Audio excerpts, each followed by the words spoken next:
General Ghulam Mustafa, کہاں خرابی کیسے پیدا ہوئی؟ ہم اچھی طریقے سے سفارت کاری نہیں کر پائے، امریکہ کو انگیج نہیں کر پائے۔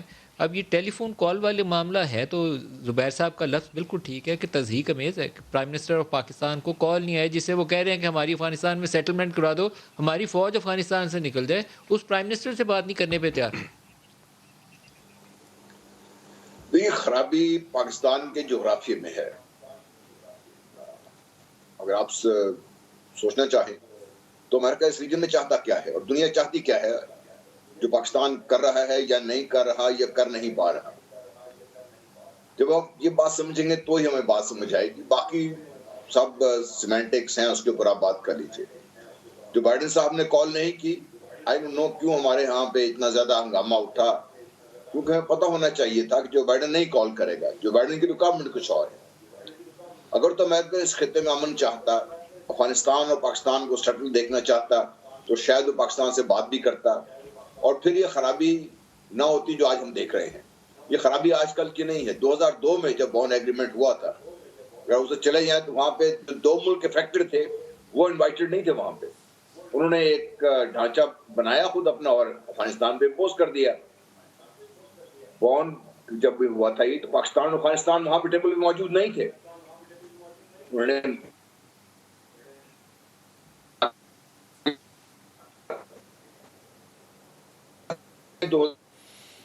جنرل غلام مصطفیٰ صاحب کی آواز نہیں آ رہی ہے، دوبارہ لائن بات کنیکٹ کیجیے کریے کے تاکہ ساتھ آواز کلیئر ہو جائے۔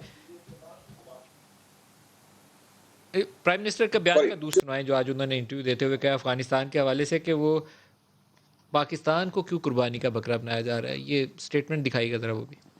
Pakistan has already been being made a scapegoat by Afghan government. It is blaming Pakistan for all the misgovernments and the kleptocratic government that Afghanistan has been. They are now trying everything to somehow get the Americans back into Afghanistan.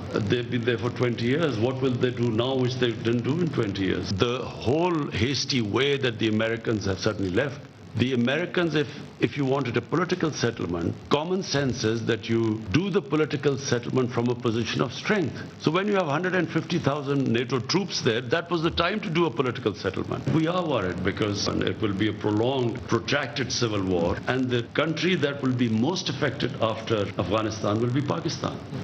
امریکہ افغانستان میں 2000 ارب dollar صرف کر چکا ہے اور 3 لاکھ افغان جو فوج اس نے تیار کی تھی، جو اس کا خیال تھا کہ یہ 60-70 ہزار طالبان کو قابو کر لے گی، اب مسئلہ ہی کوئی نہیں ہے۔ اس نے جب اپنی 1.5 لاکھ فوجیں وہاں موجود تھیں نیٹو کی، جس میں 1,10,000 امریکی فوج تھی، یہ کانٹریکٹرز کے علاوہ ہے، اس کی تعداد ہو سکتا ہے اس سے زائد ہو، 3-4 لاکھ وہ بھی وہاں موجود ہوں، تو تب آپ سیٹلمنٹ کر نہیں سکے۔ تو اب پاکستان کے ماتھے پہ بندوق رکھنا وہ کوئی مناسب لگتا نہیں ہے۔ دوسرا ایک بہت بڑا ایشو افغان مہاجرین کا آنے والا ہے، جو ہم پہلے 30-40 لاکھ سنبھال رہے ہیں، کیا اتنے اور سنبھالنے کی سکت ہے پاکستان میں؟ شاید اس کا بہت بہتر حل یہ ہوگا کہ افغان بارڈر ایریاز جو ہیں اس میں ان کو بسایا جائے افغان ٹیریٹری کے اندر، اور پاکستان دل کھول کے ان کی مدد کر دے، گندم چاول جو چاہیے ہم دے سکتے ہیں ان کو دیں، لیکن پاکستان میں 30-40 لاکھ اور نہیں لانے چاہیے۔ پاکستان کی حالت اکانومی کی بہت اچھی نہیں ہے۔